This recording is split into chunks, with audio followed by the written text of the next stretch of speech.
আসসালামু আলাইকুম রহমতুল্লাহি ওয়া বারাকাতুহু। সম্মানিত দর্শক, এই ভিডিও যখন করছি ঠিক সেই সময়টাতে বাংলাদেশের প্রধানমন্ত্রী চীন সফরে আছেন।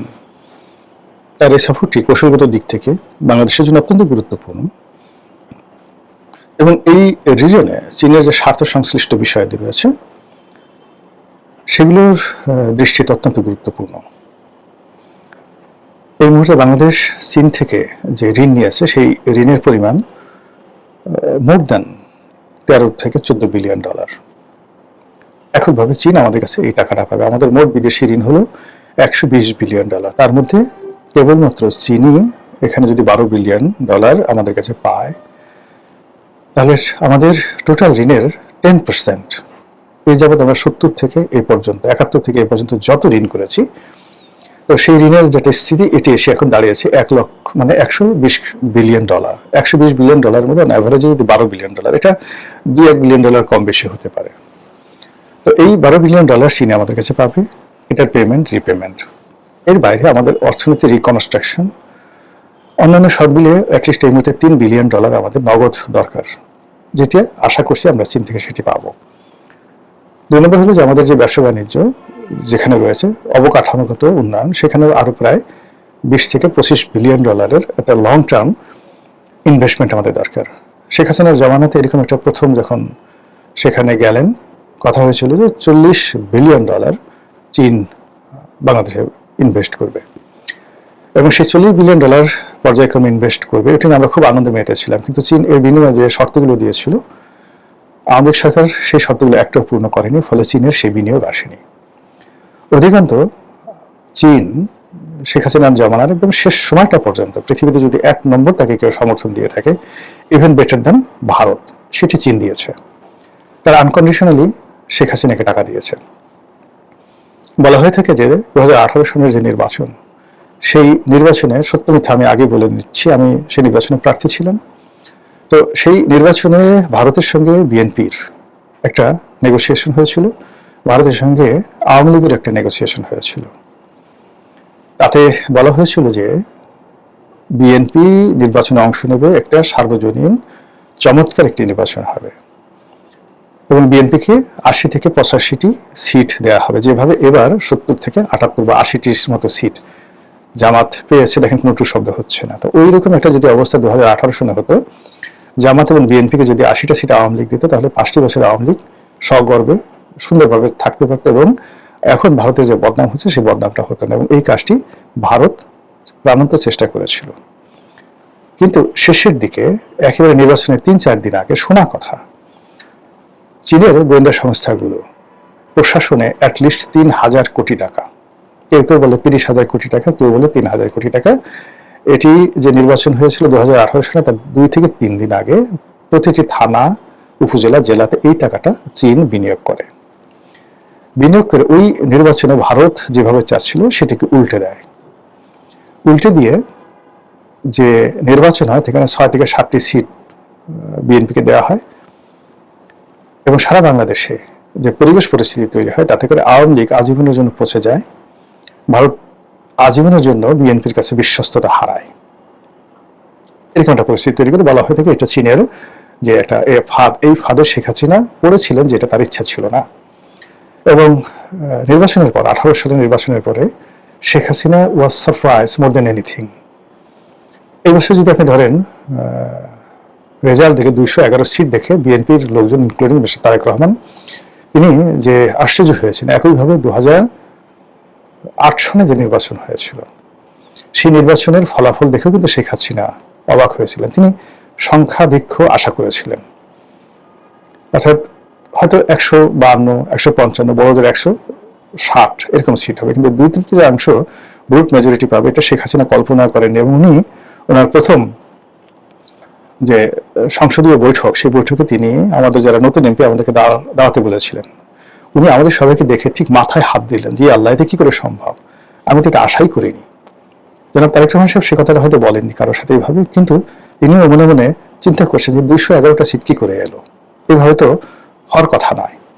তো যাই হোক, এনিওয়ে সেটা হয়ে গেছে। তো এরকম যখন আমাদের নির্বাচনে নানা রকম ত্রুটি থাকে, বিচ্যুতি থাকে, দেশ বিদেশে বিভিন্ন চক্রান্ত থাকে, এরভাবে অতি আশ্চর্য রকম ফলাফল চলে আসে। তো চীন যে 2018 সনে যে গ্রিপের মধ্যে আওয়ামী লীগকে আনার চেষ্টা করলো, সেটা তারা প্রাণান্ত চেষ্টা করলো, এবং 2018 সনে 2024 সনে পৃথিবীতে সবার আগে যারা কংগ্রাচুলেশন জানিয়েছিল আওয়ামী লীগকে, সেটা হলো চীন। যেহেতু এই দুটো নির্বাচনের সঙ্গে 24 এবং 18 দুটো নির্বাচনের সঙ্গেই চীন পরিপূর্ণভাবে জড়িত ছিল। ভারত চেয়েছিল আওয়ামী লীগ ক্ষমতায় থাকুক, কিন্তু এভাবে নয়। ভারত যেভাবে চেয়েছিল যে বিরোধী দল হিসেবে এদের অবস্থান থাকুক, এবারও কিন্তু ভারত চেয়েছিল যে অ্যাটলিস্ট রিফাইন্ড আওয়ামী লীগ হিসেবেও আওয়ামী লীগ অংশগ্রহণ করুক। তো ভারতের সব চাওয়া হয়তো পূর্ণ হয়েছে নির্বাচনে, কিন্তু আওয়ামী লীগ ভারতের ফাঁদে পা দেয়নি। তারা রিফাইন করতে রাজি হয়নি, শেখ হাসিনার নেতৃত্ব ছাড়তে রাজি হয়নি, শেখ হাসিনা বিহীন আওয়ামী লীগ এটা হয়নি। ফলে কি হলো, এখন আসলে সত্যিকার অর্থে সরকার একটা বিপত্তিতে আছে। এনিওয়ে, এখন এই অবস্থাতে তারেক রহমান সাহেব চীনে গেছেন। ভারত যেভাবে শেখ হাসিনাকে, আওয়ামী লীগকে এখন যাকে বলা হয় একটা গ্রিপের মধ্যে পেয়ে গেছে। এখন আওয়ামী লীগকে যদি ভারত বলে যে আমাকে রংপুর লিখে দিতে হবে, তোমাকে আমি কালকে ক্ষমতায় বসাবো, আপনি বলেন তো আওয়ামী লীগ কি ওখানে দিল্লিতে বসে তারা বলবে আমরা রাজি হব না? আওয়ামী লীগ যদি বলে যে ঠিক আছে, তোমাকে আমরা বাংলাদেশ দখল করব, তোমরা বাংলাদেশের মুখ্যমন্ত্রী হবে, গভর্নর হবে, পশ্চিমবঙ্গের শুভেন্দুর মতো, কালকে তোমাদের ক্ষমতা ফিরিয়ে দেবো, আওয়ামী লীগের জায়গায় যদি আপনি হতেন, আপনি কি করতেন বলেন? আওয়ামী লীগ যেভাবে বিএনপিকে, আওয়ামী লীগ মানে ভারত যেভাবে আওয়ামী লীগকে একটা মানে যাকে বলে একটা ফাঁদের মধ্যে ফেলে দিয়েছে, এই ফাঁদের কারণে ক্ষমতায় আসার জন্য, ক্ষমতায় ফিরে পাওয়ার জন্য ভারত যে শর্ত দেবে সেই শর্তেই আসলে আওয়ামী লীগ রাজি হবে বা রাজি হতে বাধ্য। ঠিক একই কাজে আমেরিকা করেছিল। তারা ডিপ স্টেটের যে এজেন্ট, তাদের সঙ্গে তাদের এটা বোঝাই যায়, এরকম একটা চুক্তি হয়েছিল। আমেরিকা যা চেয়েছে তারা ঠিক সেম কাজটি তারা করেছে, কিন্তু করেও তারা সেটা বাস্তবায়ন করতে পারেনি। এই জন্য আমেরিকার খুব রাগ। একইভাবে এখন যেভাবে চীন তারেক রহমান সাহেবকে একটা গ্রিপের মধ্যে নিয়ে এসছে, একটা ফাঁদের মধ্যে ফেলে দিয়েছে, ভারতের সাথে সম্পর্ক শেষ, আমেরিকার সাথে সম্পর্ক শেষ, আমার বন্ধু জাদু জানে, ওই জাদু পর্যন্ত, গান পর্যন্ত শেষ। এবং এই কাজটি আমার বন্ধু জাদু জানে, এই কাজটি যে চায় না, মানে আনোয়ার ইব্রাহিমকে করে করায়নি, আপনি কি করে বুঝলেন? আপনারা জানেন যে আনোয়ার ইব্রাহিমের উপর চীনের একটা বিরাট প্রভাব আছে, এবং তাকে সম্মান দেখানো হয়েছে, আন্তরিকতা দেখানো হয়েছে, কিন্তু কিছু দেওয়া হয়নি, অভুক্ত রাখা হয়েছে। সেই অভুক্ত জায়গা থেকে গিয়ে এখন তারেক রহমান সাহেব যদি চীন থেকে খালি হাতে আসেন, বাংলাদেশে মুখ দেখাতে পারবেন না। এই কারণে মালয়েশিয়ার সফর থেকে তিনি এসে বলার মতো, বাংলাদেশে বলবেন আমি এটা নিয়ে এসেছি মালয়েশিয়া থেকে, এরকম কোনো কিছু তৈরি হয়নি। তো সেক্ষেত্রে চীনের সঙ্গে তাকে একটা সমঝোতা আসতে হবে। এখন সেই সমঝোতাগুলো কি হতে পারে? ইতিমধ্যে বাংলাদেশে প্রায় সবাই জানেন যে চীন থেকে অনেকগুলো 10টা না 20টি যুদ্ধ বিমান কেনা হবে। C-10 বা কি যেন একটা যুদ্ধ বিমান আছে, যেটা অত্যন্ত ইফেক্টিভ। এই মুহূর্তে F-35, মার্কিন যুক্তরাষ্ট্রের সবচেয়ে অত্যাধুনিক জঙ্গি বিমান F-35, এই F-35 বা MiG-29 এগুলোকে টেক্কা দেওয়ার মতো চীনের যে জঙ্গি বিমান, যেটি বিগত ভারত এবং পাকিস্তান যে যুদ্ধ হলো, সেই যুদ্ধে ভারতের আকাশকে তছনছ করে দিয়েছে পাকিস্তান মানে বিমান বাহিনী।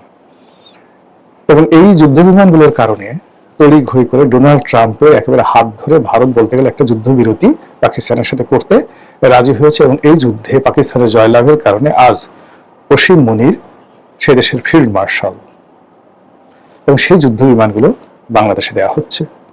আর সেই যুদ্ধ বিমান যদি বাংলাদেশে থাকে এবং সেগুলো চালানোর জন্য চাইনিজ এক্সপার্ট বাংলাদেশে আসবে, পাকিস্তানি পাইলট আসবে, বাংলাদেশের পাইলট এক্সপার্ট হবে, এবং এগুলো সবই শিলিগুড়ি করিডোরের ওখানে আমাদের যে সৈয়দপুর বিমানবন্দর আছে, সেই বিমানবন্দরে যেটা সামরিক বিমানবন্দর, সেখানে নতুন করে বিমানবন্দর নির্মিত হয়ে সেখানে রাখা হবে। এটা ভারতের জন্য বোঝার চেষ্টা করেন কি সমস্যা। ভারত যেখানে এখন রংপুর বিভাগ কিনে নিতে চাচ্ছে, ভারত যেখানে রংপুর বিভাগ দখল করতে চাচ্ছে, পুরো বাংলাদেশ দখল করতে চাচ্ছে, তখন চীনের এই বিমানগুলো যদি থাকে, চীনা এক ডিভিশন সৈন্য যদি বাংলাদেশে থাকে, তাহলে ওই পুরো অঞ্চলটি, মানে আপনি ম্যাপের দিকে তাকান, যেটি এখন আমাদের জন্য লায়াবিলিটিস, সেটি আমরা একেবারে উত্তরবঙ্গ থেকে পার হয়ে সোজা ফেনী পর্যন্ত মধ্যে যে জায়গাটা আছে সমান করে আমরা নিয়ে নিতে পারবো, এবং চীন সেটা চায়। এবং এটা যখন ভারত দেখছে বা বুঝছে, তখন ভারতের অবস্থাটা কি? আর এই যে তারেক রহমান সাহেবকে বাগে পেয়ে এখন সেই উত্তরবঙ্গের তিস্তা প্রকল্প, তারপর সেখানে এশিয়ার বৃহত্তম সামরিক বিমান ঘাঁটি নির্মাণ এবং উত্তরবঙ্গে 1000 শয্যার 8টি হাসপাতাল সারা বাংলাদেশে হবে, তার মধ্যে একটি হাসপাতাল উত্তরবঙ্গে হবে, মানে চীনের অর্থায়নে। এরপর চীনের অর্থায়নে সেই পদ্মা ব্যারেজ সেটা হবে, তিস্তা ব্যারেজ, পদ্মা ব্যারেজ, দ্বিতীয় পদ্মা সেতু। এগুলা মানে আমাদের জন্য বিরাট একটা স্বপ্নের বিষয়, কারণ এটা চীনের জন্য তো ওয়ান টুর বিষয়। এবং এই ধরনের প্রকল্প যখন হবে তখন সেখানে দুই হাতে মানে মানে অর্থ কামানোর ধান্দা থাকবে। কেন চীন সবসময় করে কি, যে টাকা দেয় সেই টাকাতে দুর্নীতি করার একটা সুযোগ করে দেয়, এবং সেই দুর্নীতি করার এমন সুযোগ করে দেয়, সেই সুযোগের ফলে শেখ হাসিনার সাধ্য ছিল না পদ্মা সেতুতে দুর্নীতি বন্ধ করার, শেখ হাসিনার সাধ্য ছিল না রূপপুর পারমাণবিক বিদ্যুৎ কেন্দ্রে দুর্নীতি বন্ধ করার। কাজে আবার যদি এই চীনা প্রকল্পগুলো এভাবে চলে আসে, এটি দেওয়াই হবে মূলত লুটপাট করার জন্য। 50% কাজ হবে, বাকি 50% মেরে দেওয়া হবে, যাতে করে প্রকল্প দীর্ঘায়িত হয়, চীনের আরো লাভ হয়, বাংলাদেশ ঋণের জালে আবদ্ধ থাকে এবং প্রতিটি প্রজেক্ট নন ভায়াবল, লাভজনক হবে না। তো আগে যে মহাজনী কারবার করতেন গ্রামে, যে ঠিক আছে আগে তুমি আমার মুনাফাটা দাও, আসল দেওয়ার দরকার না, আসলটা থাকুক। এরকম একটা ঋণের জালে চীন যাদেরকে ধরেছে প্রায় সবাইকে এভাবে ঋণের জালে আবদ্ধ করে ফেলেছে এবং অনেকটা কৃতদাসের মতো করে ফেলেছে। তো বাংলাদেশ ঠিক সেই জায়গাতে গিয়ে পা দিবে, নাকি শেখ হাসিনার মতো একটা ভারসাম্যপূর্ণ মানে কূটনীতি স্থাপন করার চেষ্টা করবে, ভারত এবং চীন দুইজনকেই সমানভাবে খেলবে। এটি এই তারেক রহমান সাহেবের জন্য বলতে গেলে একটা অগ্নি পরীক্ষা, এবং সেই অগ্নি পরীক্ষা এখন তিনি চীনের মাটিতে দিচ্ছেন। আপনারা জানেন যে চীনের বর্তমান প্রেসিডেন্ট মিস্টার শি জিনপিং এই মুহূর্তে বলা হয় পৃথিবীর সবচেয়ে রাফ অ্যান্ড টাফ ম্যান। কথা বলেন একেবারে কম, আপনি তার কোনো হাসির ছবি দেখতে পারবেন না, হাসেন না, বলতে গেলেই না। পুতিন হাসেন, কিন্তু তিনি হাসেন না। পৃথিবীর দুটো মানুষ হাসেন না।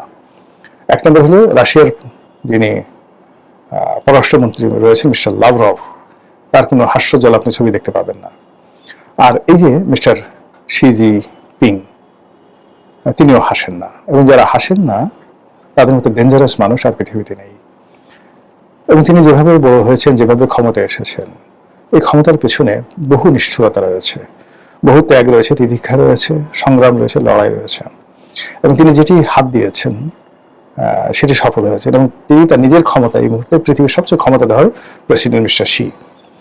চীনের ইতিহাসে এই আধুনিক চীনের যে প্রতিষ্ঠাতা দুজন লোক, দেং জিয়াওপিং, তার আগে মাও সেতুং, তাদেরও এই বর্তমান শির যে ক্ষমতা, এই ক্ষমতা তাদেরও ছিল না। তো সেই মানুষটির সঙ্গে একেবারে নবীন একজন প্রধানমন্ত্রী, 4 মাস যার প্রধানমন্ত্রীত্বের বয়স, ডিপ্লোম্যাটিক যে কোর, সেই ডিপ্লোম্যাটিক কোরে কাজ করার অভিজ্ঞতা বলতে এই প্রথম তিনি মালয়েশিয়া সফর করলেন।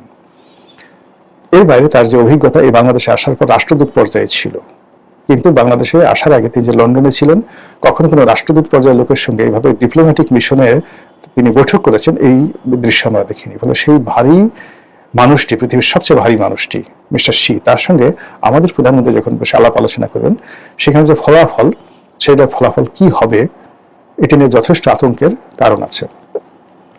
এখন চীনের ফাঁদে পা দিলেও আমরা যেভাবে প্রতিবেশী, বৃহৎ প্রতিবেশী ভারত তার কোপানালে পড়ে যাব, আর যদি আমরা ফাঁদে পা না দিই তাহলে কিন্তু আমার মারাত্মক বিপদ এবং বিপত্তিতে আমরা পড়ে যাব।